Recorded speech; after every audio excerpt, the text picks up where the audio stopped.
riêng dương thử chích chén sầm sầm đi chắc à hơi nè nè sạch mua thịt thịt nè ô tao bên đây hơi đây cái slide này em mà này bạn có một mấy cái lê à wow my god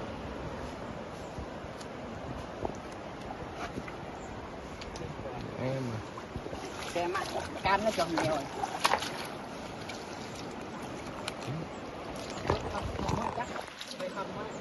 không khát ơi ơi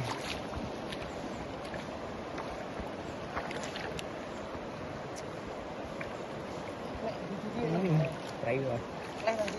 đây chụp xe đây nó đây tay số kia mà chụp cay đậm cay này